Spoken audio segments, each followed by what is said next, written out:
नमस्कार, बहुत बहुत स्वागत है आप सभी का डीडी न्यूज के इस खास कार्यक्रम इस वक्त में। मैं हूं निखिल सिंह और क्या है इस वक्त की बड़ी खबरें जिनके बारे में विस्तार से जानने समझने को लेकर आपके मन में जिज्ञासा है।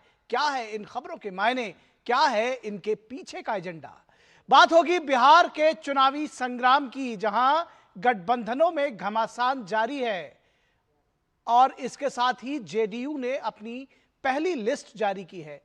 इसके पहले आपने देखा होगा कि बीजेपी की भी पहली लिस्ट आ चुकी है, लेकिन अभी महागठबंधन की गांठ खुलनी बाकी है और पहले दौर के नामांकन में सिर्फ एक दिन का यानी कि 2 दिन का वक्त बाकी रह गया है। तो आप समझ सकते हैं कि किस तरह से वहां पर घमासान है और दोनों ही जगहों पर यानी कि एनडीए और महागठबंधन में जो विरोध के सुर हैं वो यदा कदा सुनाई दे रहे हैं। तो इस पर विस्तार से बातचीत करेंगे। किस करवट बैठेगा ऊंट, ये तय करेगी जनता। लेकिन साथ ही साथ बात होगी कि किस तरह से लाल आतंक के खात्मे की ओर बढ़ रही है सरकार। छत्तीसगढ़ से लेकर महाराष्ट्र तक किस तरह से ये जो नक्सल विरोधी ऑपरेशंस हैं वो चल रहे हैं और उसके साथ ही साथ किस तरह से लगातार नक्सलियों के सरेंडर हो रहे हैं, इस पर भी हम विशेष बातचीत करेंगे। बात होगी कि जीएसटी की जो दरें हैं वो जो कम हुई है, जीएसटी 2.0, उसके बाद बाजारों में किस तरह से रौनक छाई हुई है। और बात होगी कि आखिर यूपी में मुख्यमंत्री योगी यानी जिसको कहते हैं कि बाबा के बुलडोजर का असर किस तरह से दिख रहा है। और अब कोर्ट ने भी कह दिया है कि 90 दिन के भीतर जो इंक्रोचमेंट है उसको खाली कराइए। तो बाबा का बुलडोजर किस तरह से गरज रहा है यह भी आपको दिखाएंगे। होंगे कई अहम सवाल और जवाब, लेकिन सबसे पहले इस वक्त में हेडलाइंस।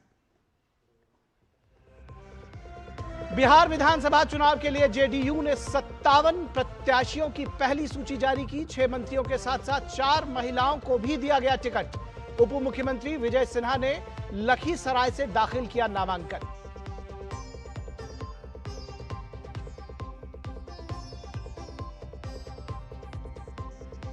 बिहार में बड़े बड़े दावे करने वाले महागठबंधन में सीट बंटवारे पर नहीं थम रही रार। आरजेडी नेता तेजस्वी यादव ने राघोपुर से भरा पर्चा। वहीं जन स्वराज पार्टी प्रमुख प्रशांत किशोर का चुनाव लड़ने से इनकार।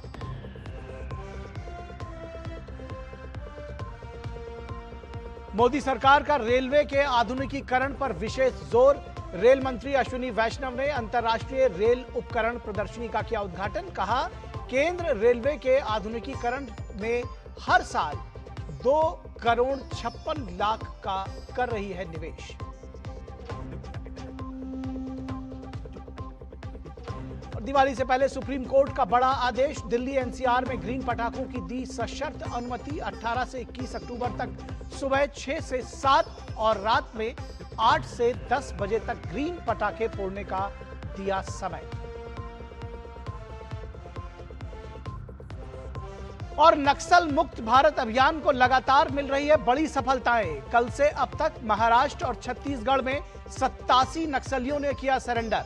31 मार्च 2026 तक देश से नक्सलवाद का सफाया करने के लिए कृत संकल्पित है मोदी सरकार। तो इस वक्त में सबसे पहले बात करेंगे बिहार के चुनावी संग्राम की। गठबंधनों में किस तरह से घमासान मचा हुआ है ये हम आपको दिखाते हैं और इसी पर हम विशेष चर्चा भी करेंगे अपने विशेष मेहमानों के साथ। जनता दल यूनाइटेड ने बिहार विधानसभा चुनाव के लिए प्रत्याशियों की पहली लिस्ट जारी कर दी है। इस लिस्ट में 57 प्रत्याशियों के नाम का ऐलान किया गया है। लिस्ट में मंत्री श्रवण कुमार, विजय कुमार चौधरी, महेश्वरी हजारी समेत कई दिग्गज नेताओं के नाम शामिल हैं। मोकामा से अनंत सिंह, एकमा से धूमल सिंह, कुचायकोट से अमरेंद्र पांडे को टिकट दिया गया है। 2025 के विधानसभा चुनाव में जेडीयू 101 सीटों पर चुनाव लड़ रही है। 2020 के चुनाव में जेडीयू 115 सीटों पर चुनाव लड़ी थी। इसमें से 43 सीटों पर उसे जीत हासिल हुई थी। बीजेपी भी इस बार 101 सीटों पर चुनाव लड़ रही है। बीजेपी ने 71 प्रत्याशियों की पहली सूची मंगलवार को ही जारी कर दी थी। महागठबंधन में वहीं अभी भी सीटों का बंटवारा नहीं हुआ है, लेकिन तेजस्वी यादव ने राघोपुर से अपना नामांकन भर दिया है। नामांकन के दौरान तेजस्वी के साथ लालू राबड़ी और मीसा भारती मौजूद थे। मजे की बात यह है कि राजद में टिकट की चाहत रखने वाले कार्यकर्ता अभी भी सीट शेयरिंग पर टकटकी लगाए हुए हैं। नामांकन के 2 दिन पहले तक सीटों को लेकर असमंजस बना हुआ है। ऐसे में कहा जा रहा है कि महागठबंधन में सीट शेयरिंग को लेकर विवाद आज समाप्त हो जाने की उम्मीद है। सीटों की संख्या को लेकर विवाद राजद, कांग्रेस और वाम दलों के बीच में है। इससे पहले कांग्रेस की नाराजगी का सम्मान करते हुए राष्ट्रीय जनता दल ने सोमवार रात जारी किए गए सिंबल को वापस ले लिया था। कुछ लोगों को दरअसल टिकट बांट दिए थे लालू प्रसाद यादव ने, उसको बाद में वापस ले लिया गया। राष्ट्रीय अध्यक्ष लालू प्रसाद ने सोमवार की रात 1 दर्जन से अधिक उम्मीदवारों को सिंबल दे दिया था पार्टी का। कांग्रेस ने के केंद्रीय नेतृत्व ने विपक्ष के नेता तेजस्वी यादव से नाराजगी दर्ज कराई थी इसको लेकर, और कांग्रेस का कहना था कि अगर घटक दलों के बीच विधानसभा क्षेत्र के अनुसार सीटों का बंटवारा नहीं हुआ है तो सिंबल कैसे जारी कर दिए गए। वहीं एनडीए में भी रूठने मनाने का दौर जारी है। बीजेपी ने नए कार्यकर्ताओं को मौका देकर संगठन को लेकर अपना भरोसा बढ़ाया है। बीजेपी ने अपनी पहली लिस्ट में कई दिग्गज नेताओं के टिकट काटकर नए कार्यकर्ताओं को टिकट दिया है।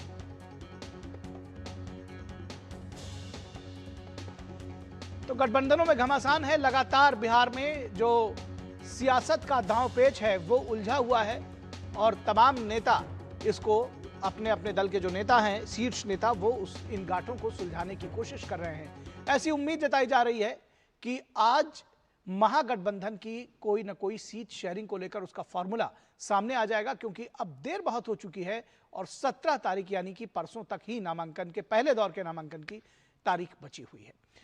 तो बीजेपी नेता अजय आलोक ने कहा है कि यहां यानी एनडीए में कोई कंफ्यूजन नहीं है और सब कुछ ठीक ठाक है। तो हमारे यहाँ कोई कंफ्यूजन नहीं है। कंफ्यूजन भगदड़ जहां मचा हुआ है उसको कहते हैं नरक। बिहार में कहावत है नरकों में ठेलम ठेल, तो ठेलम ठेली वहाँ चल रही है। देखिए कितना सर फूटेगा। कल पिताजी ने सिंबल बांटे थे, उनको भी ठंडा कर दिया, सारे सिंबल वापस ले लिए। तो क्या चल रहा नहीं चल रहा है तो उनका मसला है ना, हम क्या बोल सकते हैं। ये तो अखिलेश से भी 4 कदम आगे निकले। अखिलेश ने तो पिताजी को ही बेइज्जत किया था, इन्होंने पिताजी, भाई, बहन सबको साफ। और आरजेडी प्रवक्ता मृत्युंजय तिवारी ने बताया कि महागठबंधन में सब कुछ ऑल इज वेल है। महागठबंधन में ऑल इज वेल है। यहाँ कहीं कोई किंतु परंतु सिर्फ उटव्वल नहीं है। महागठबंधन इंटैक्ट है और मजबूती से चुनाव लड़ रहा है। अपार जन समर्थन है, जनता का आशीर्वाद है। और जनता दल यूनाइटेड के नेता संजय झा ने कहा है कि 2025 बिहार विधानसभा चुनाव नीतीश कुमार के चेहरे पर लड़ा जा रहा है।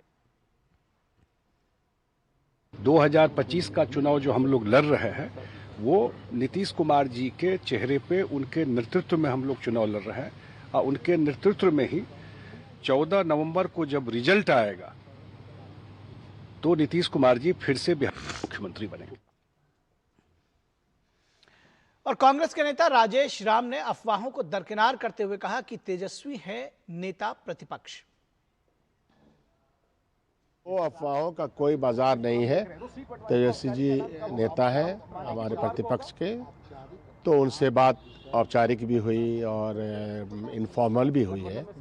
पूरी टीम रहती है, बातचीत करते हैं, ये तबादला ख्याल का सिलसिला चलता है। तो वो मैसेजिंग होती है, उसमें कहीं कोई खटास नहीं है किसी भी तरह का। वही जन स्वराज पार्टी के प्रमुख प्रशांत किशोर ने बताया कि वो तेजस्वी के सामने चुनाव नहीं लड़ रहे बल्कि उनके साथी चुनाव लड़ेंगे। पार्टी के सभी साथियों ने निर्णय लिया है कि चूंकि बहुत सारे कामों की जिम्मेवारी मुझ पर है तो सबकी मदद करने के लिए। क्या मन था सर कि आप चुनाव लड़? नहीं, मैं तो चुनाव लड़ने गया ही था, देखा भी, लेकिन पार्टी के साथियों का निर्णय ही सर्वोपरि है। मेरा भी उसमें मत है, लेकिन सबने मिलकर निर्णय लिया है कि सभी प्रत्याशियों को जिताने के लिए जो मुझे काम करना है वो काम करने पर फोकस करना है। इसलिए मैं चुनाव नहीं लड़ रहा हूँ, मेरे साथी वहाँ चुनाव लड़ रहे हैं।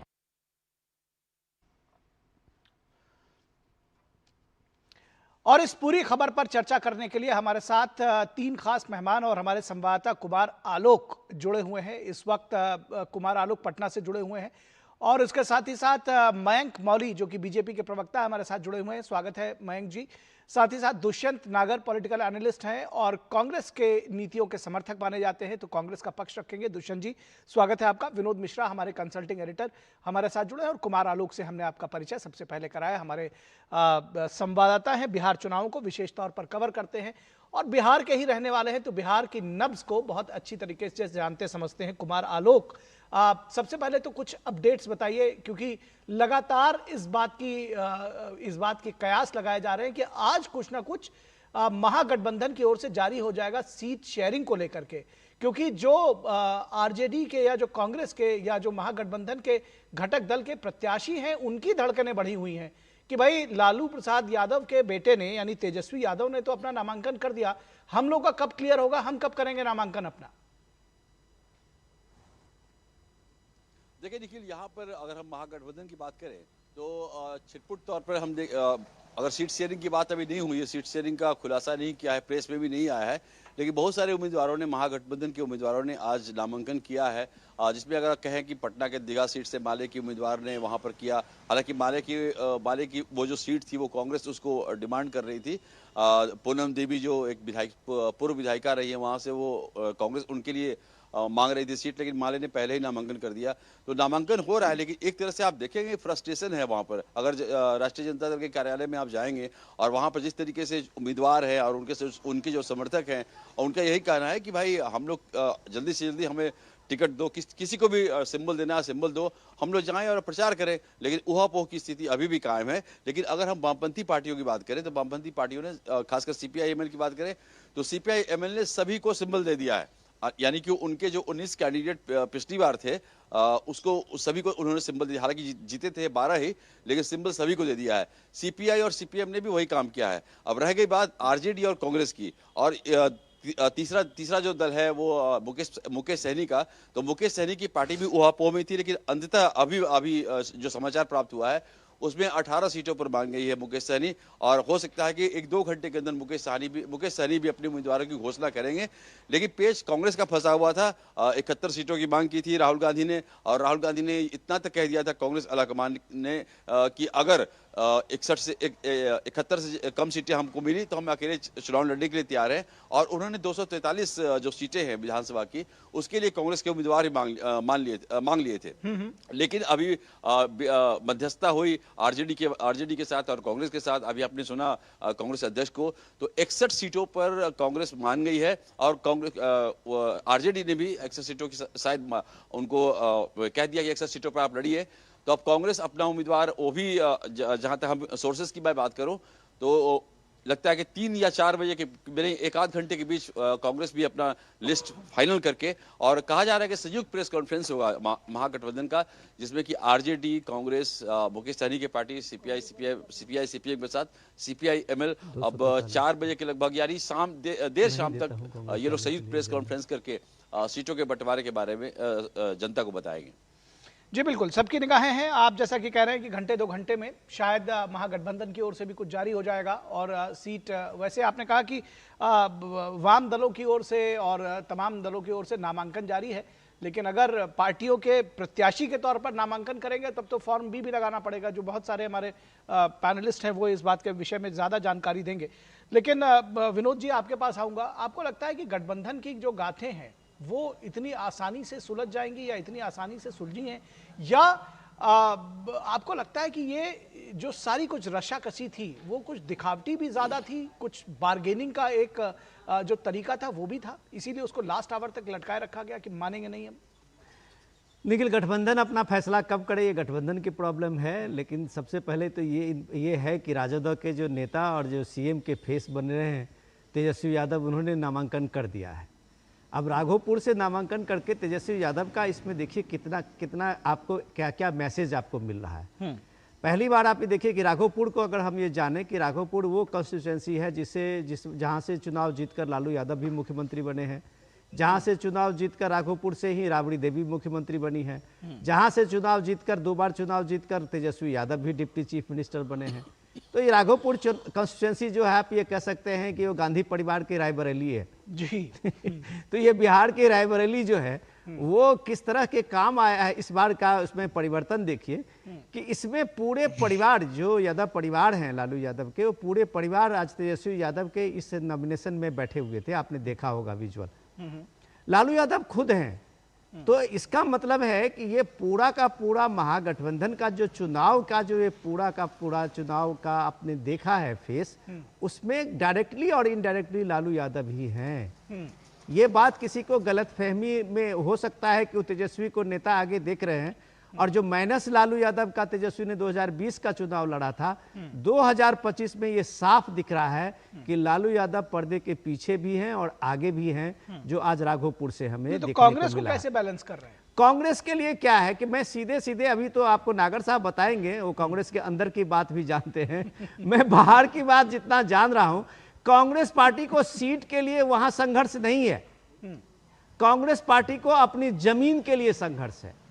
कांग्रेस पार्टी, जो कल परसों आलोक बता रहे थे कि कांग्रेस पार्टी जो 243 कैंडिडेट का नाम पर्ची मांग रहे थे अपने प्रदेश कार्यालय से, तो क्या 243 सीटों के लिए कांग्रेस के पास उम्मीदवार है? ये सवाल कांग्रेस के लिए है कि वो अपनी जमीन, खोई हुई जमीन के लिए राहुल गांधी संघर्ष कर रहे हैं। इसीलिए वो वोट अधिकार यात्रा था, इसीलिए वो इतने दिन से वो यात्रा पे बिहार में थे कि कम से कम बिहार में उनको खोई हुई जमीन वापस मिले। मुझे नहीं लगता कि सीट शेयरिंग के इस फॉर्मूले में राहुल गांधी को खोई हुई जमीन मिलेगी। बाकी कांग्रेस पार्टी को अपना एक नॉमिनेशन में 25 मिले या 50 मिले, स्ट्राइक रेट उनका जो है वो बात तेजस्वी यादव को भी पता है। बिल्कुल ठीक बात है। तो दुष्यंत नागर इस बात को बताएंगे कि इस गठबंधन में क्या कुछ उम्मीदें रख रहे हैं, क्योंकि ये कहा जा रहा है अभी तक तो जो क्षण कर खबरें आ रही हैं कि जितना आप मांग रहे थे, 71 की आप मांग कर रहे थे, वो आपको मिल नहीं रही है, लेकिन क्या कुछ उम्मीद कर रहे हैं आप इस गठबंधन से? क्योंकि बहुत जिसको कहते हैं कि जैसा कि भी विनोद जी ने कहा कि वोटर अधिकार यात्रा निकाली, बहुत मेहनत भी की, लेकिन अपनी जमीन तलाशने में जुटी हुई है कांग्रेस। देखिए 14 तारीख को परिणाम आएगा और मैं आपके ऑफिस में, स्टूडियो में उपस्थित रहूंगा संभवतः। स्वागत, बहुत मिठाई खिलाऊंगा आप लोगों को, चिंता की कोई बात नहीं है। रही बात जमीन की, निश्चित रूप से प्रत्येक राजनीतिक दल को अपनी जमीन मजबूत रहने के लिए काम करते रहना चाहिए, और हमें गर्व है राहुल जी ने वहां पे वोट अधिकार यात्रा निकाल के, और उससे पूर्व में भारत जोड़ो यात्रा, लगातार बिहार से वो जुड़े रहे हैं, और गांधी के जो प्रयोगशाला है उनके आंदोलन की, उस भूमि को राहुल जी ने और उर्वर किया है, उसकी और जुताई की है जिससे अच्छी फसल आ सके। तो सरकार बनने जा रही है 14 तारीख को, नेहरू जी के जन्म दिवस के दिन है उस दिन। और रही गठबंधन की बात, तो देखिए लोकतंत्र है जी, छोटे मोटे मतभेद चलते रहते हैं, प्रत्येक राजनीतिक दल है उसका अपना महत्वाकांक्षा है, अधिक से अधिक उसके कार्यकर्ता एडजस्ट हो, उनको टिकट मिले। और आरजेडी, कांग्रेस और हमारे मुकेश जी की पार्टी, वो भी इसलिए संघर्ष कर रहे हैं, इसमें कोई दिक्कत नहीं है। लेकिन अंत में सब एक फॉर्मूले पे, एक लक्ष्य पे खड़े हैं, कहीं कोई दिक्कत नहीं है। राहुल जी का जैसे बिहार की यात्राएं शुरू होंगी और उनकी रैलियां शुरू होंगी, जनसंवाद शुरू होगा, आप देखिए फिजा बदल जाएगी, और ऐसी फिजा बदलेगी कि अब की बार सरकार बनेगी। मुख्यमंत्री कौन होगा सर? आपका मुख्यमंत्री भी तय कर लिया जाएगा। पहले देखिए, हमारे यहाँ संविधान में कहीं कोई मुख्यमंत्री और प्रधानमंत्री का कोई चेहरा नहीं होता है, और कांग्रेस पार्टी किसी को चेहरा नहीं बनाती है। डॉक्टर मनमोहन सिंह भी चेहरा नहीं थे, न पहले यूपीए 1 में न यूपीए 2 में। लेकिन आपकी सहयोगी आरजेडी तो कह रही कि तेजस्वी यादव ही होंगे मुख्यमंत्री। नहीं थे, तेलंगाना के रेड्डी साहब भी चेहरा नहीं थे, और दोनों पार्टियां नहीं, वो तो जब आप अकेले लड़ते थे तब नहीं थे, अभी तो आप साथ में लड़ रहे हैं। आपके जो बड़े सहयोगी हैं वो कह रहे हैं कि तेजस्वी ही रहेंगे। आरजेडी का फेस है, आरजेडी का चेहरा तेजस्वी जी हैं, मिलजुल के सब फैसला करेंगे, उसमें कोई कहीं दिक्कत नहीं है। नेता चुनने में भी दिक्कत नहीं आएगी, मंत्रालय के बंटवारे में भी कोई दिक्कत नहीं आएगी। अच्छा, और जो वादा किया है प्रत्येक घर को एक नौकरी देने का तेजस्वी जी का, उस वादे को पूरा करने में भी कोई दिक्कत नहीं आएगी। ठीक है, चलिए, तो अभी उसका फॉर्मूला पूछेंगे आपसे, लेकिन पहले आते हैं, ठीक है, मैं मयंक मौली जी के पास। मयंक मौली जी, ये कहा जा रहा है कि भाई जो एनडीए है उसमें भी आपने जरूर सीटों का बंटवारा पहले कर लिया, उसमें लीड ले ली आपने, बीजेपी ने और अब तो जनता दल यूनाइटेड ने भी अपनी पहली जो लिस्ट है वो भी जारी कर दी है, उसमें भी लीड ले ली, लेकिन सब कुछ ठीक नहीं है। ये जो संवेद स्वर आ रहा है और ये कहा जा रहा है कि बहुत सारी नाराजगियां हैं, गाहे बगाहे तमाम निकलती रहती है, इन सब को कैसे सेटल करेंगे? सर पहली बात तो कोई नाराजगी है नहीं, एनडीए में ऑल इज वेल था, है और आगे भी रहेगा, जो दिख भी रहा है, परिलक्षित हो रहा है। सीटों का अनाउंसमेंट हो, चाहे कहिए कि जो उम्मीदवारों के नाम का ऐलान हो, चाहे नामांकन प्रक्रिया का शुरू हो जाना, अब तो महज कहिए 36 घंटे, ये 3 दिन बचा हुआ है, 72 घंटे होंगे लगभग। और अभी भी संशय की स्थिति जो है हमारे यहाँ नहीं बल्कि महागठबंधन में साफ देखी जा रही है, जहां आज तक कहिए कि सहमति, आम सहमति एक नहीं बन पाई है। कॉमन मिनिमम प्रोग्राम के तहत जो इनको आना चाहिए था वो नहीं आ रहा। जैसा अभी कांग्रेस के सिंपैथाइजर नागर साहब ने भी कहा कि वो तेजस्वी को तो चेहरा तक मानने को भी तैयार नहीं है।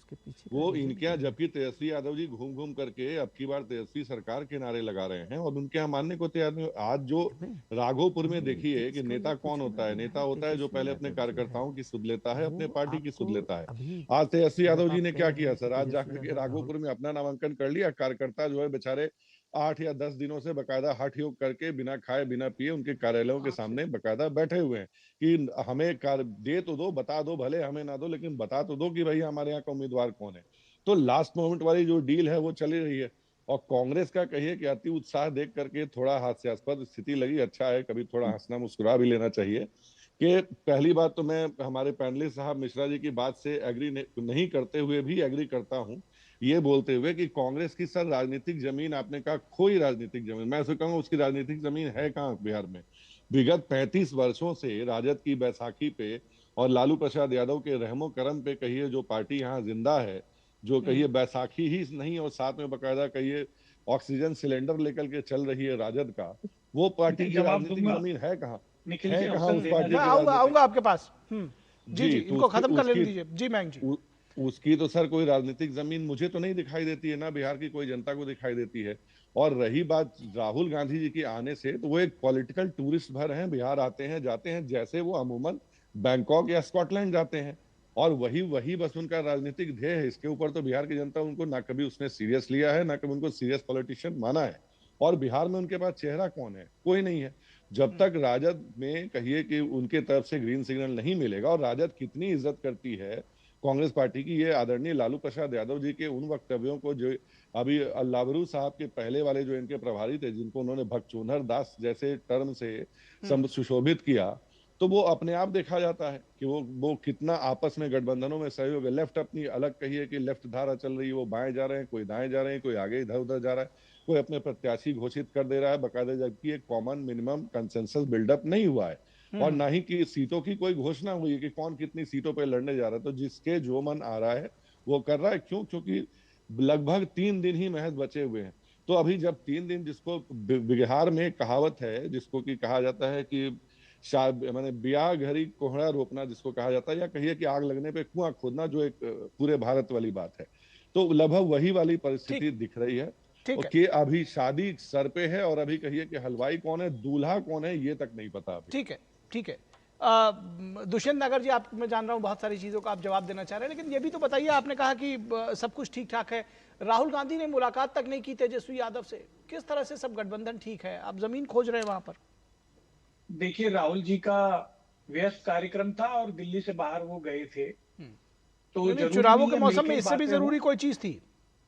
देखिए, नहीं, इससे भी जरूरी थी। जहां पे एक अधिकारी ने विषम परिस्थितियों में उसको सरकार के द्वारा पीड़ित किया और उन्होंने आत्महत्या की, उसके शोक संतप्त परिवार से मिलना इससे बड़ी चीज थी, उसे हम बड़ी चीज मानते हैं। लेकिन मैं, हमारे साथी प्रवक्ता ने जो बातें कही कि भाई कोई जमीन नहीं है, तो मैं बताना चाहता हूँ पिछले 25 वर्ष से कांग्रेस का और आरजेडी का जो अटूट गठबंधन रहा है वो एक सफल प्रयोग रहा है। और यूपीए 1 की सरकार में बिहार को भागीदारी देने का काम कांग्रेस पार्टी ने किया। ग्रामीण विकास और रेल मंत्रालय बिहार को दिया। तो कांग्रेस पार्टी का बिहार से जुड़ाव, जिसमें घोटाले हुए सर आईआरसीटीसी वाले, सर बिहार के गृह मंत्री भारत सरकार में, कांग्रेस की सरकार में रहे, बड़े बड़े पदों पे, मैं रक्षा मंत्री बिहार से रहे। तो आप ऐसे उस रिश्ते को, जो बिहार का रिश्ता है, जो आजादी के पूर्व से गांधी जी ने जोड़ा है, वो एक सतत और एक जीवन। निखिल, अगर आप मुझे इजाजत दें तो मैं नागर साहब, आप ये अच्छी बातें तो एकेडमिक अच्छा लगता है, सुनिए तो सही, अच्छी बातें तो एकेडमिकली बहुत अच्छा लगता है सब सुन के, लेकिन अब ये बताइए कि राहुल गांधी उस दिन विदेश के दौरे से आके यहाँ मौजूद थे, जो निखिल ने आपको सवाल पूछा।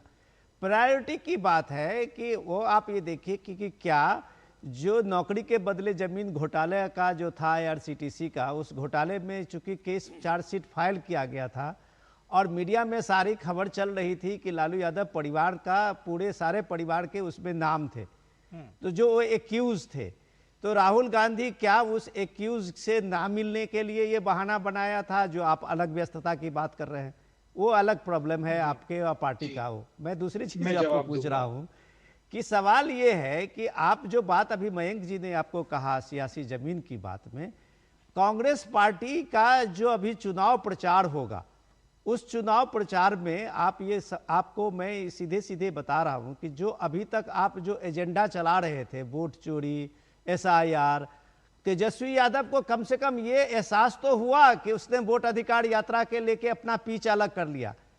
आप जो पीच बना रहे थे, उस पीच पे आप दोबारा जब जा रहे हैं तो कौन से मुद्दे लेके जाएंगे? कौन से ये चीज बताएंगे कि बिहार में आपने इतने दिनों से आपने कोई संपर्क किया है? आप एक अधिकार यात्रा के बाद आप 15 दिन विदेश दौरे पे राहुल गांधी चले गए। अभी जो संगठन में वहां जूझ रहा था सीटों के लिए, उसमें राहुल गांधी कहां थे? ऐसे बहुत सारे सवाल होंगे जब आपके नेतृत्व से जब पूछा जाता है। और इंपॉर्टेंट चीज ये है कि जब आप चुनाव की बात करते हैं तो उस चुनाव में आपके कार्यकर्ता होते हैं, उस चुनाव में आपका संगठन होता है। उस संगठन के मामले में कांग्रेस पार्टी की वहां पे संगठन के रूप में किस तरह का आधार है, ये बात आपको आलोक जी से आप सुन लें तो शायद आपका बेहतर आपको समझ में आ जाएगी कि कांग्रेस किस तरह की लड़ाई लड़ रही है। जवाब मेरे पास है जी दुष्यंत जी जल्दी जी।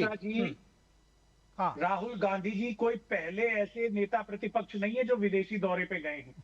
अब से पूर्व में श्री अटल बिहारी वाजपेयी, श्रीमती सुषमा स्वराज, नहीं ये कोई नहीं कह रहा है कि वो इससे पहले नेता, जो देश के नेता वो विदेश नहीं जाते। बहुत सारे जो सांसद हैं, मंत्री हैं, नेता प्रतिपक्ष है या जो भी है वो जाते हैं, लेकिन ऐसे ऐन मौके पर गायब हो जाते हैं तो ये एक प्रश्न चिन्ह उठता है। केवल ये कहा गया है, बाकी वो आपकी पार्टी का मामला है और जनता उसको देख रही है। एक बात। दूसरी बात मैं ये कह रहा हूं कि ये जो प्रश्न अभी उन्होंने उठाया, जिसकी ओर मैंने इशारा किया था कि चूंकि उनके खिलाफ आरोप तय किए गए थे, नया ताजा मामला था, तो तुरंत मिलते हुए देखना नहीं चाह रहे थे, क्योंकि भ्रष्टाचार वाला जो मामला है ना, उसका बर्डन कोई अपनी पीठ पर लाद कर चुनाव में नहीं जाना चाहता। वो आप चाहे कहें या ना कहें, उस बात को समझा जा सकता है। लेकिन मैं कुमार आलोक के पास आऊंगा और उसके बाद फिर मैं मयंक जी के पास जाऊंगा। एंडोर्स करती है दलित, पिछड़े, आदिवासी के लिए आरजेडी लगातार कार्य कर रही है।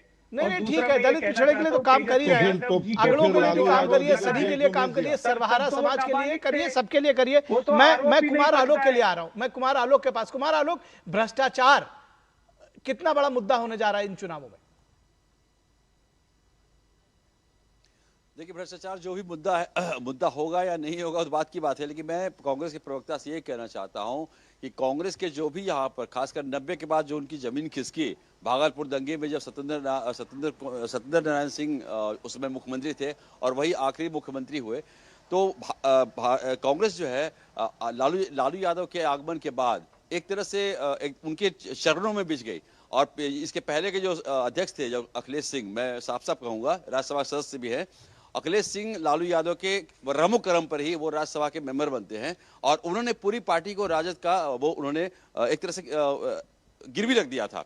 और आप देखे हैं कि पिछले चुनाव में भी जब आरजेडी और कांग्रेस के बीच समझौता हुआ था, तो आरजेडी और कांग्रेस में जो सीट शेयरिंग हुआ, उस सीट शेयरिंग में जो कांग्रेस को जो सीटें मिली, जहां पर आरजेडी कैंडिडेट को टिकट नहीं मिल पाया, उसको कांग्रेस में सेटल किया गया। तो कांग्रेस थोड़ा सा राहुल गांधी ने कोशिश किया, राजेश राम बने हैं, तो इन चीजों से आगे निकलने की कोशिश कांग्रेस कर रही है, लेकिन कितना सफल होगी ये भविष्य ये तो भविष्य बताएगा। लेकिन करप्शन की जो बात कर रहे हैं, लैंड फॉर जॉब, यानी कि आरोप तय होने के बाद, राउज एवेन्यू कोर्ट में जब आरोप तय हुआ है और आरोप तय होने के बाद मैं समझता हूं कि अपोजिशन जो है, खासकर एनडीए, चाहे बीजेपी हो, चाहे जेडीयू हो, चाहे उपेंद्र कुशवाहा हो, चाहे चिराग पासवान हो, इस मुद्दे को जरूर उठाएंगे कि लैंड फॉर जॉब मामले में, क्योंकि ग्रुप डी की नौकरियों के बदले जिस तरीके से गरीबों की जमीन लिखवाई गई, और आप समझ सकते हैं ग्रुप डी की नौकरी कौन करेगा? ग्रुप डी की नौकरी वही करेगा जो लालू यादव के सामाजिक न्याय या सामाजिक धारा के प्रतीक है, चाहे वो अति पिछड़ा हो, चाहे ओबीसी हो, चाहे। पास भी आऊंगा, लेकिन यहाँ पर मुझे कहा जा रहा है कि मुझे एक ब्रेक लेना है, तो मैं ब्रेक के लिए रुकूंगा, उसके बाद आऊंगा मयंक के लिए, मयंक जी के पास।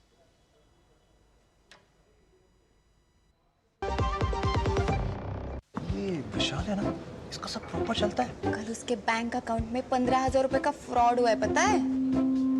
इसको तो कोई टेंशन ही नहीं होती है, देखना। टेंशन क्यों?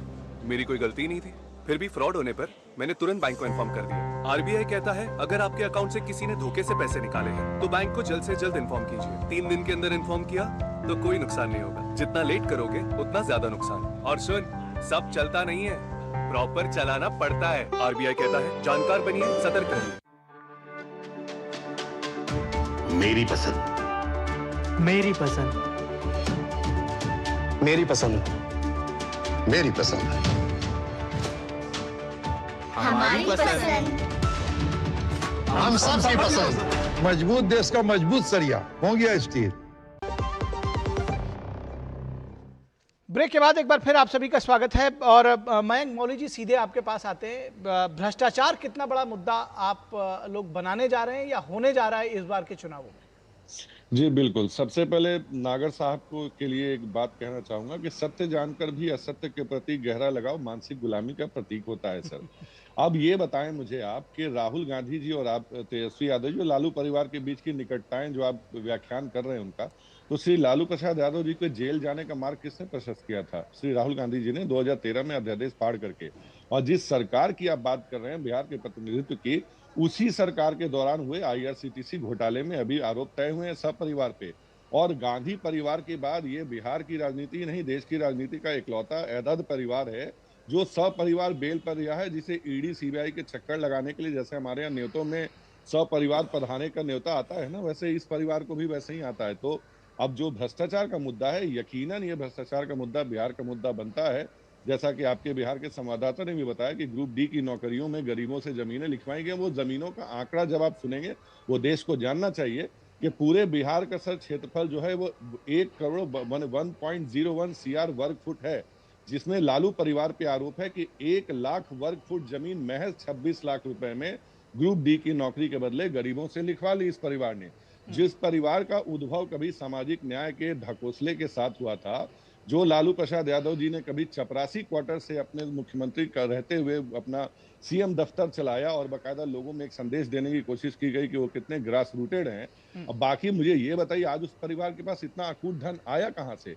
चाहे कोचर बंधुओं का ये आईआरसीटीसी मामला हो, लैंड फॉर जॉब हो, चाहे इनके जो अभी नेता हैं जो अभी अपने आप को मुख्यमंत्री का फेस बता रहे हैं, जब आज से 20 वर्ष पहले जब इनकी मूछें भी नहीं आई थी, 200 करोड़ नेट वर्थ उस दौर के सर्किलेट की जमीनें इनके पास गिफ्ट डीड के तौर पे डॉक्यूमेंटेड ट्रांसफर होने का कई आरोप है इनके ऊपर, जो अभी ईडी देख रही है। और उस दौर में सर 2 कंपनियां थी जिनका कि उस दौर का नेट वर्थ 63 करोड़ रुपए था। 63 करोड़ की कंपनियों को महज 50 हजार रुपए दे करके अपने परिवार और परिवारजनों के नाम करने का आरोप है।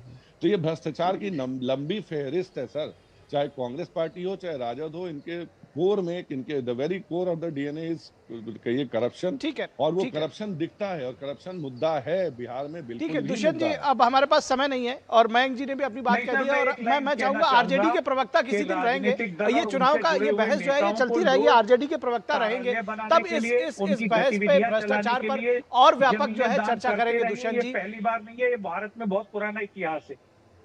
ठीक है, चलिए आज की चर्चा बस यहीं तक। दुष्यंत जी बहुत शुक्रिया आपका हमारे साथ जुड़ने के लिए। मयंक जी, विनोद जी और कुमार आलोक जी, आपका भी बहुत शुक्रिया। और इसके बाद बात करेंगे नक्सलवाद की। किस तरह से नक्सलवाद पर, लाल आतंक पर, जिसको कहते हैं कि कड़ा प्रहार किया है इस सरकार ने। और इस सरकार का संकल्प है, गृह मंत्री अमित शाह का संकल्प है कि 31 मार्च 2026 तक समूल जड़ से उखाड़ फेंकेंगे नक्सलवाद को, और उस ओर लगातार बढ़ रहे हैं हम। पिछले महीने संसद की चर्चा में गृह मंत्री अमित शाह ने गृह मंत्रालय की कार्यप्रणाली की चर्चा करते हुए कहा था कि पिछले 10 वर्षों में मोदी सरकार ने वो काम किए हैं जो आजादी के बाद अब तक नहीं हुए थे। उन्होंने दावा किया था कि 31 मार्च 2026 तक देश नक्सलवाद से पूरी तरह से मुक्त हो जाएगा। यानी पशुपति से तिरुपति तक रेड कॉरिडोर बनाने का ख्वाब देखने वाले नक्सलियों को इस दौर में बस्तर के अबूझमाड़ जंगल से भी खदेड़ दिया गया है। लाल आतंक का केंद्र बना अबूझमाड़ जंगल कभी अबूझ पहेली थी, आज टॉप नक्सली कमांडर और पॉलिट ब्यूरो के नेता या तो आत्मसमर्पण कर रहे हैं या मारे गए हैं। माओवादी नेता और कम्युनिस्ट पार्टी माओवादी के सबसे प्रभावशाली नेता मोल्लोजुला वेणुगोपाल राव ने महाराष्ट्र के मुख्यमंत्री देवेंद्र फडणवीस के सामने सरेंडर कर दिया। विशेष बात यह है कि उनके साथ अन्य 60 टॉप नक्सलियों ने भी हथियार सरेंडर किया है। आज भी 27 नक्सलियों ने छत्तीसगढ़ में सरेंडर कर दिया है। पिछले महीने सुरक्षा बलों ने 6 करोड़ रुपए के इनामी माओवादी सरगना बसव राजू को अबूझमाड़ में ढेर कर दिया था। तब से इस संगठन में कोई महासचिव या शीर्ष नेता मौजूद नहीं था। कहा जा रहा था कि केशव राव बासवराजू की हत्या के बाद वेणुगोपाल ही शीर्ष पद पर काबिज होंगे, लेकिन उन्होंने आत्मसमर्पण करके साबित किया है कि नक्सल आंदोलन अब गुजरे जमाने की बात बनकर रह गई है। बिहार, बंगाल, झारखंड, ओडिशा, तेलंगाना और महाराष्ट्र में जबरदस्त नेटवर्क बनाकर नक्सलियों ने पिछड़े इलाकों में समानांतर सरकार बनाने की कोशिश की थी। मोदी सरकार में अब इन नक्सलियों के लिए छिपने का कोई ठिकाना नहीं बचा है। कम्युनिस्ट पार्टी की ओर से सीज फायर के लिए पहल की गई तो गृह मंत्री अमित शाह ने साफ कहा था, या तो आत्मसमर्पण करो या फिर मरने के लिए तैयार रहो। दृढ़ राजनीतिक इच्छा शक्ति के कारण ही बस्तर के सुदूर जंगलों में बच्चे अब स्कूल जा पा रहे हैं, तो गढ़चिरौली में बस सर्विस की शुरुआत हुई है। झारखंड के बूढ़ा पहाड़ इलाके में पहली बार लोगों ने वोट दिया था। गृह मंत्रालय के आंकड़े पर गौर करें तो इस साल 90 से ज्यादा टॉप नक्सली कमांडर मारे जा चुके हैं। 104 की गिरफ्तारियां हुई हैं। 200 से ज्यादा नक्सलियों ने आत्मसमर्पण किया है, जिन्हें मुख्य धारा में लाने की कोशिशें तेज हुई हैं। 2024 में 290 नक्सलियों ने सुरक्षा बलों ने मार गिराया था। 1100 से ज्यादा को गिरफ्तार किया गया था। 881 ने सरेंडर किया था। 2004 से 2014 के बीच की बात अगर करें तो नक्सलियों ने पूरे देश में 16,463 घटनाओं को अंजाम दिया था और 1,851 सुरक्षा बलों को कुर्बानी देनी पड़ी थी, जबकि मोदी सरकार में यह घटना घटकर 7,000 के करीब रह गई। जबकि इस दौर में 500 सुरक्षाकर्मी शहीद हुए। आतंक पर मोदी सरकार की जीरो टॉलरेंस की नीति ने आंतरिक सुरक्षा को मजबूत करके आम लोगों को सुरक्षा का भरोसा दिया है। सुदूर जंगलों में रहने वाले आदिवासी समाज हो या फिर शहरों में रहने वाले नागरिक, उन्हें इस बात का यकीन है कि सरकार आतंक के खिलाफ सख्त रुख अपना रही है।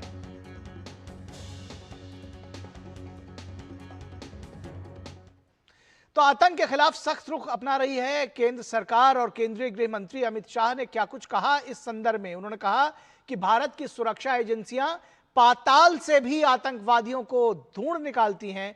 उन्हें सर्जिकल स्ट्राइक से ऑपरेशन सिंदूर तक की उपलब्धियां गिनाई। धारा 370 समाप्त करने से लेकर सर्जिकल स्ट्राइक, एयर स्ट्राइक और ऑपरेशन सिंदूर से इनके मर्म स्थान पर हमने आघात करने का काम किया है। आतंकवादी कहीं पर भी छुपे हो, कितनी भी मजबूत तरीके से उनको छुपाने की व्यवस्था की हो, हमारे जवानों ने, हमारे सुरक्षा बलों ने ये तीनों ऑपरेशन के माध्यम से ये तय कर दिया है कि आपको दुनिया में कहीं पर भी छिपने की जगह नहीं मिल सकती। भारत की सुरक्षा फोर्स, भारत की सुरक्षा एजेंसियां पाताल से भी ढूंढकर आपको आतंकवादी कृत्य का दंड देने के लिए कृत निश्चयी है। और महाराष्ट्र के मुख्यमंत्री देवेंद्र फडणवीस ने कहा कि किस तरह सरकार और प्रशासन द्वारा माओवादियों की जिंदगियों को मुख्य धारा में लाया गया है। माओवादियों के समर्पण से छत्तीसगढ़, तेलंगाना और महाराष्ट्र सभी को फायदा होगा। सबने देखा किस प्रकार से हमने माओवादियों का आत्मसमर्पण किया, किस प्रकार से उनको घर और नौकरियां दी, किस प्रकार से जो जो कबूल किया था वो उनको दिया। हमने समर्पित माओवादियों की शादियां लगाई, हमने उनको लॉयड स्टील जैसी कंपनी में नौकरी दी। आज 50-50 हजार रुपए की तनख्वाह पर वो नौकरी कर पा रहे। तो एक विश्वास उनके मन में तैयार हुआ कि ये केवल भाषण में देश की मुख्य धारा में लाने की बात नहीं करता है, महाराष्ट्र में देश की मुख्य धारा में लाने का काम हुआ है और इसलिए वो लोग यहाँ आए। और छत्तीसगढ़ के मुख्यमंत्री विष्णुदेव साय ने भी कहा कि उन्हें उम्मीद है कि 31 मार्च 2026 तक देश से नक्सलवाद को खत्म करने का लक्ष्य हासिल कर लिया जाएगा और पूरे छत्तीसगढ़ विशेष तौर पर बस्तर क्षेत्र में तेजी से विकास का काम होगा। पूरा देश को मालूम है कि नक्सलवाद के साथ हमारे जवान मजबूती के साथ लड़ाई लड़ रहे हैं और लगातार सफलता भी मिल रही है। और जो संकल्प है हमारे देश के प्रधानमंत्री जी का, माननीय गृह मंत्री जी का, कि आने वाला साल 31 मार्च 2026 तक पूरे देश से नक्सलवाद को समाप्त करना है और मुझे पूरा भरोसा है कि उनका संकल्प पूरा होगा और जो छत्तीसगढ़ के विकास में एक बहुत बड़ा बाधक ये जो नक्सलवाद है ये समाप्त होगा। और इस पूरी खबर पर बातचीत करने के लिए हमारे साथ हमारे सहयोगी शिशिर सेलार हमारे संवाददाता मुंबई से जुड़े हुए हैं और उसके साथ ही साथ विनोद मिश्रा हमारे कंसल्टिंग एडिटर भी जुड़े हुए हैं। शिशिर, सबसे पहले आपसे ग्राउंड जीरो की रिपोर्ट लेना चाहेंगे। कल 60 नक्सलियों ने सरेंडर किया है। आज छत्तीसगढ़ में भी मैं आपको बताऊं, आपको भी जानकारी होगी कि 27 नक्सलियों ने सरेंडर किया। ये लगातार ये चाहे वो अबूझ माड़ के जंगल जिनको कहा जाता था कि वो एक अबूझ पहेली है, उसको सुलझा लिया है।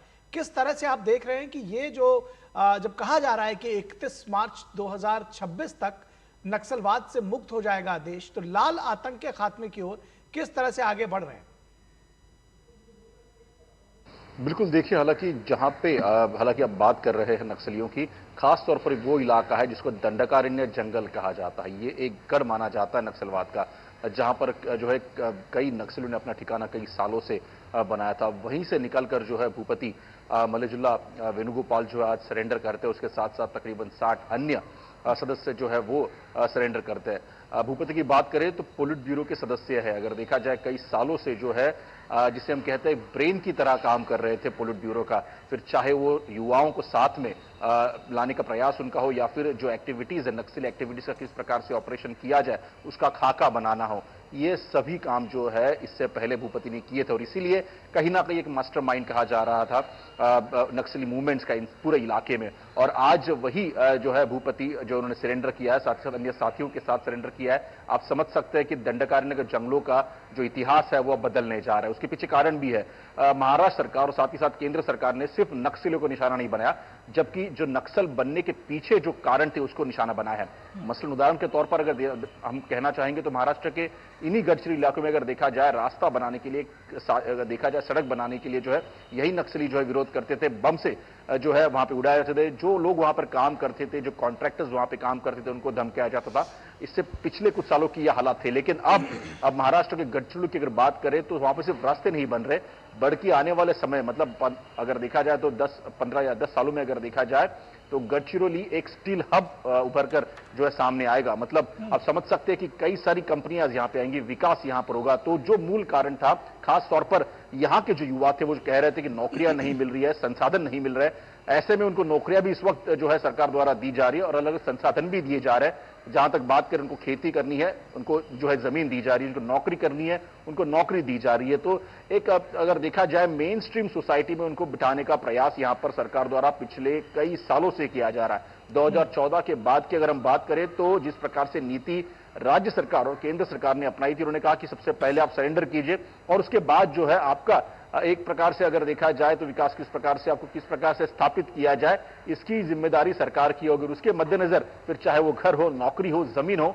ये सभी चीजों पर जो है जो लोग हैं वहां के उनको अधिकार दिया गया है, उनको सम्मान दिया गया। और यही कारण था कि पिछले कई लगातार सालों से जो है हमने देखा कि जो कारण थे नक्सल बनने के पीछे उनमें जो है कटौती हुई है। साथ ही साथ जैसे मैंने पहले कहा कि नक्सलियों पर निशाना बनाया गया है, नक्सलियों पर निशाना बनाने के लिए C60 कमांडो फोर्स है, इसको जो है बनाया गया है। 1990 में बनाई गई थी। उसके बाद लगातार हमने देखा कि वहीं के जो लोकल बाशिंदे हैं उनको इस फोर्स में जो है लिया गया है, क्योंकि वो उस पूरी टोपोग्राफी को जानते हैं, किस प्रकार से पूरा इलाका है, और उन्हीं के साथ साथ अगर देखा जाए पूरा ऑपरेशन कैरी आउट किया गया है। तो दो तरफा मार जो थी वो नक्सल पे अगर देखा जाए पिछले 2014 से लगातार केंद्र और राज्य सरकार कर रही है, जिसका स्वरूप इस वक्त हम देख रहे हैं कि कई सारे जो नक्सलियों ने सरेंडर किया है और आने वाले समय में 2026 तक का जो ये टारगेट रखा गया है मार्च तक, वो बड़ा जरूरी है। दृढ़ राजनीतिक इच्छा शक्ति, विनोद जी, किस तरह से आप देखते हैं? क्योंकि ये समस्या पहले भी थी और ये लगता था कि शायद ये सॉल्व नहीं हो पाएगी। निखिल, जब भी आप मैं सुन रहा था शिशिर का कि जिस तरह से जो काम किया है नक्सल के इलाके में, अब चाहे वो झारखंड हो, चाहे वो छत्तीसगढ़ हो, चाहे फिर आप ये देखिए महाराष्ट्र के गढ़चिरौली हो। मैं देखा था शिशिर की ही स्टोरी थी कि पहली बार काम तो पहले भी करने की कोशिश सरकारें कर रही थी। आपने सोचिए अंतर देखिए किस तरह से बदली, आप अंतर देखिए शिशिर जो बता रहे थे काम का, मैं थोड़ा सा हाईलाइट करता हूं कि इतने वर्षों के आजादी के इतने सालों के बाद अगर गढ़चिरौली के उस इलाके में दंडकारण्य की जो बात कर रहे थे, वहां पहली बार लोगों ने बस सवारी की थी और वहां बस सर्विस शुरू हुई थी। रही बात अलग बात, मैं दूसरी बात कह रहा हूं कि सबसे इंपॉर्टेंट ये है राजनीतिक इच्छा शक्ति की। जब बात आप बता रहे थे तो आप इसमें इंपॉर्टेंट समझिए, बहुत दिन दूर नहीं है जी। हुआ है अभी 10-12 साल पहले इस देश में कई स्टेट में नक्सलियों के समानांतर सरकार चलती थी, चाहे वो झारखंड हो, चाहे वो बिहार हो, चाहे वो महाराष्ट्र हो, चाहे वो छत्तीसगढ़ हो, चाहे वो उड़ीसा हो, चाहे वो तेलंगाना हो। इन सारे स्टेट में, कई स्टेट में उसकी समानांतर सरकार अपने आदिवासी इलाके में और जंगल के इलाके में चलती थी। चिदम्बरम साहब इस देश के गृह मंत्री हुए थे। लालगढ़ का आतंक हम आपने सुना होगा, ऑपरेशन ग्रीन हंट के नाम से बड़ी जोर शोर से तैयारी शुरू हुई थी कि इस पूरे नक्सल अभियान जो है उस आंदोलन को हम उखाड़ फेंकेंगे। और हुआ क्या कि ऑपरेशन ग्रीन हंट कहने में भी गृह मंत्री, तत्कालीन गृह मंत्री वो शर्माने लगे जब दिग्विजय सिंह जैसे जो यहाँ के शहरी लोग हैं उन्होंने इस तरह का एक लॉजिक शुरू किया। तो उन्होंने कहा ये ऑपरेशन ग्रीन हंट तो मीडिया की उपज है, ये सरकार का अभियान है ही नहीं। तो आपकी राजनीतिक इच्छा शक्ति उसी दिन देखी गई कि आप एक ऑपरेशन जो नेशन वाइड लाने के लिए कोशिश कर रहे थे कि हम ऑपरेशन ग्रीन हंट लाएंगे, और वो टाई फुस हो गया। ठीक है। जबकि उस दौर में आप देखिए कि 100-100, 200 सीआरपीएफ के जवान नक्सली हिंसा में छत्तीसगढ़ में और लालगढ़ के इलाके में मारे जाते थे। आज ये है कि आप ये देखिए, आज जो वेणुगोपाल का जो ये सरेंडर किया है महाराष्ट्र के चीफ मिनिस्टर के सामने में, वो टॉप कमांडर, टॉप पोजीशन लेने वाला था।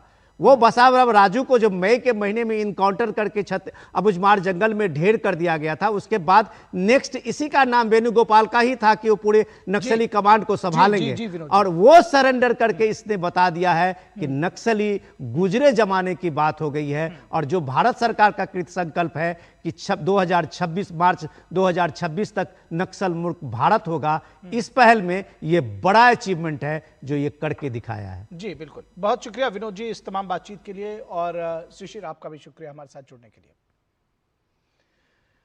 तो लाल आतंक पर लगाम लगाई जा रही है और 31 मार्च 2026 की डेडलाइन है। जिस तरह से आगे बढ़ रहे हैं, उम्मीद है कि उसको जरूर पूरा किया जाएगा। रुकेंगे एक छोटे से ब्रेक के लिए। ब्रेक के बाद जब वापस लौटेंगे तो बात होगी कि अतिक्रमण पर उत्तर प्रदेश में किस तरह से अदालत सख्त हुई है।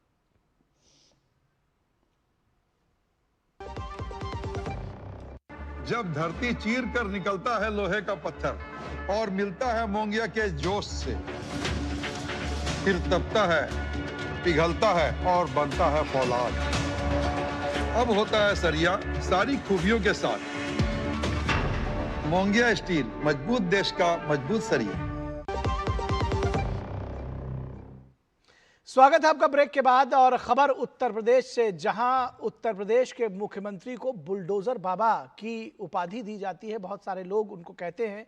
वहां पर अदालत ने अतिक्रमण को लेकर के सख्त आदेश दिया है कि 90 दिनों के भीतर इस तरह के जितने भी अवैध अतिक्रमण हैं उनको समाप्त किया जाए। इलाहाबाद हाईकोर्ट ने उत्तर प्रदेश सरकार को सख्त निर्देश देते हुए कहा है कि सरकारी जमीनों पर हुए सभी अवैध कब्जों को तत्काल हटाया जाए।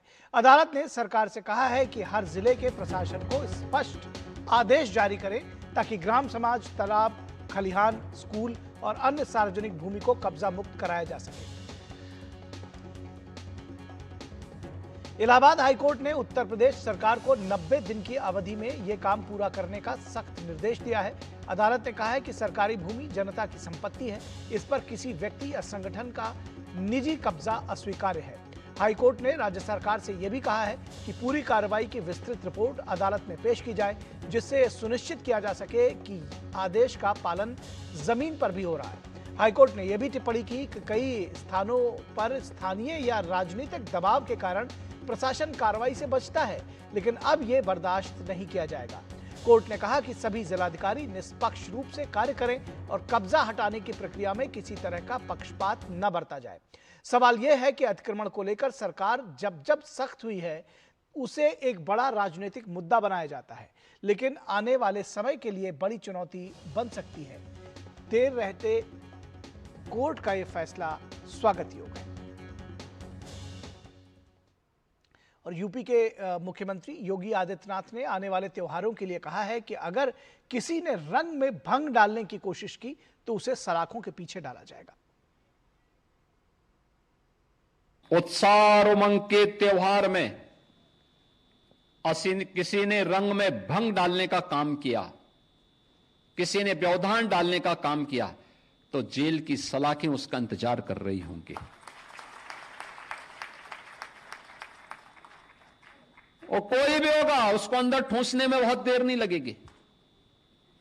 और इसीलिए बहनों वर्यों, पर्व और त्योहार शांतिपूर्ण तरीके से, उत्साहपूर्ण तरीके से, सौहार्दपूर्ण तरीके से एक दूसरे को बधाई देते हुए हमें मनाने चाहिए। और मुझे प्रसन्नता है कि गत 8-8.5 वर्ष के अंदर जो भी पर्व और त्योहार उत्तर प्रदेश में आयोजित हुए, सारे के सारे समुदाय के, होली हो, दीपावली हो, विजयादशमी हो, जन्माष्टमी हो, रामनवमी हो, रक्षाबंधन हो, ईद हो, क्रिसमस हो, गुरु पर्व हो, सारे पर्व और त्योहार शांतिपूर्ण तरीके से, उत्साहपूर्ण तरीके से, उमंगपूर्ण तरीके से आयोजित होते हैं। और इलाहाबाद हाईकोर्ट के वकील जयवर्धन त्रिपाठी ने बताया कि इस आदेश के आने से माफिया डर कर रहेंगे। निश्चित रूप से योगी सरकार तो दबंग लोगों पर, आक्रमणकारियों पर कार्रवाई के लिए संकल्पित दिख रही है और कार्य भी कर रही है। और माननीय न्यायमूर्ति इस आदेश से कहीं न कहीं सरकार को भी बल मिलेगा। लोग चूंकि न्यायालय की शरण में जाके स्टे ले लेते हैं, कब्जा किए हुए अवैध, लेकिन उसको सही साबित करने का प्रयास करते हैं, तो अधिकारी भी कहीं कहीं रुक जाते हैं। लेकिन अब इस आदेश से आक्रमणकारी खुद डरेगा और नहीं तो सरकार उसको इस आदेश के खिलाफ जाने पे कार्रवाई करने के लिए स्वतंत्र रहेगी।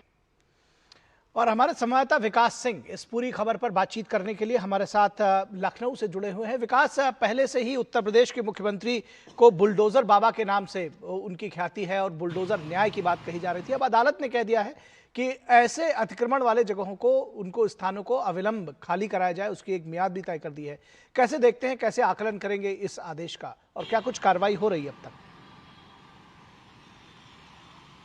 देखिए निखिल, बिल्कुल आपने सही कहा कि जब से मुख्यमंत्री योगी आदित्यनाथ की सरकार प्रदेश में आई है, एक अभियान चलाया गया कब्जा मुक्त करने का। इसके लिए एक विशेष पोर्टल बनाया गया है जिसमें अगर कोई शिकायत दर्ज करता है तो उसके खिलाफ त्वरित कार्रवाई होती है जो व्यक्ति आरोपी होता है। और हाईकोर्ट के इस आदेश के बाद सरकार की उस कार्रवाई को और बल मिल गया है जो कार्रवाई करती थी कब्जा हटाने के लिए। अब इस आदेश के बाद हाईकोर्ट ने जो स्पष्ट कहा है कि सभी सरकारी अधिकारी अपने जनपदों में कब्जों को मुक्त कराएं, ग्राम समाज की जमीनों को मुक्त कराएं, चाहे चरगाहे की जमीन हो, तालाब की जमीन हो, ग्राम समाज की जमीन हो या शहर में विभिन्न जगहों पर जो कब्जा किए रहते हैं, उन ताकतवर रसूखदारों को हटाया जाए। और कोई भी राजनीतिक या तो कुछ ताकतवर बाहुबली हैं, इन पर भी कार्रवाई की जाए। और हमने देखा उत्तर प्रदेश सरकार ने जिस तरीके से कार्रवाई की थी, तमाम सारे बड़े उदाहरण हैं इसके उत्तर प्रदेश में, चाहे वो माफिया अतीक अंसारी हो, अतीक अहमद हो, तमाम सारे बड़े नाम हो, उन सब की जमीनों पर जो कब्जा किए थे अवैध तरीके से, उसे खाली करवाया गया है। और उसके बाद वहां पर गरीब लोगों के लिए लखनऊ में तो कॉलोनियां भी बनाई जा रही हैं। और रही बात इस आदेश की, तो इस आदेश के बाद समूचे उत्तर प्रदेश में कहीं न कहीं उत्तर प्रदेश सरकार की, योगी सरकार की उस कार्रवाई को बल मिला है और पर कहीं ना कहीं हाईकोर्ट ने एक मोहर लगा दी है कि कब्जा मुक्त करने के लिए, माफियाओं के खिलाफ कार्रवाई करने के लिए, दबंगों के खिलाफ कार्रवाई करने के लिए हाईकोर्ट भी कह रही है कि ये सारी संपत्ति भारत के नागरिक की है, आम नागरिक की है। इस पर कोई व्यक्ति, कोई संस्था, कोई दबंग लोग कब्जा नहीं कर सकते हैं सरकारी भूमि पर। और मुख्यमंत्री योगी आदित्यनाथ का लगातार ये रुख रहा है कि अपराधियों के खिलाफ लगातार कार्रवाई की जाए। जैसा कि उन्होंने अभी बताया कि तमाम सारे त्योहार जो आने वाले हैं, अगर कोई भी व्यक्ति ऐसी कोई साजिश करता है, कोई कृत्य करता है, तो उसके खिलाफ कठोर कार्रवाई की जाएगी। और उसका उदाहरण साफ साफ देखा जा सकता है, जैसे बरेली में कार्रवाई की गई, 80 से ज्यादा लोगों को अरेस्ट करके कार्रवाई की गई है और तमाम सारी कार्रवाई की जा रही है। निखिल, आपको बता दूं कि उत्तर प्रदेश सरकार में, योगी सरकार बनने के बाद तकरीबन 250 से ज्यादा एनकाउंटर में माफिया अपराधी मारे गए हैं। तो ये अपने आप में दर्शा रहा है कि 30,000 से ज्यादा मुठभेड़ हुई है। उत्तर प्रदेश कानून व्यवस्था को कायम करने के लिए किस तरीके से योगी सरकार कार्रवाई कर रही है और कहीं न कहीं हाईकोर्ट के इस आदेश के बाद आम लोगों को बड़ी राहत मिलेगी। ठीक, बहुत शुक्रिया इस तमाम बातचीत के लिए। इस खबर पर हम आगे और भी आपसे जुड़ते रहेंगे, आपसे अपडेट्स लेते रहेंगे। ये अभियान आगे भी चलेगा। बहुत शुक्रिया विकास इस तमाम बातचीत के लिए। और अब बात करेंगे त्योहारी सीजन में बम्पर सेल की। जीएसटी 2.0 रिफॉर्म्स के कारण दिल्ली समेत देश भर के बाजारों में त्योहारी सीजन की रौनक दोगुनी हो गई है। जीएसटी दरों में कटौती के बाद लोगों में खरीदारी की बढ़ी है। नवरात्रों के बाद भी खरीदारी में तेजी बरकरार है। इसके दिवाली के बाद तक बने रहने की उम्मीद है। कई तरह की चीजों के दाम कम होने से उपभोक्ताओं में खुशी है। कारोबारियों में भी बम्पर बिक्री से उत्साह का माहौल है। कई क्षेत्रों में बिक्री में वृद्धि देखी गई है, जैसे कि ऑटोमोबाइल और इलेक्ट्रॉनिक सेक्टर में यह वृद्धि खास तौर पर देखी गई है। आम लोगों को भी राहत मिली है, क्योंकि जीएसटी दरें कम होने से उत्पादों की कीमतों में कमी आई है। जीएसटी 2.0 सुधारों का ही नतीजा है कि खुदरा महंगाई की दर पिछले 99 महीनों में सबसे निचले स्तर पर आ गई है। हर तबके के लोगों ने जीएसटी में मिली छूट पर प्रसन्नता जाहिर की है।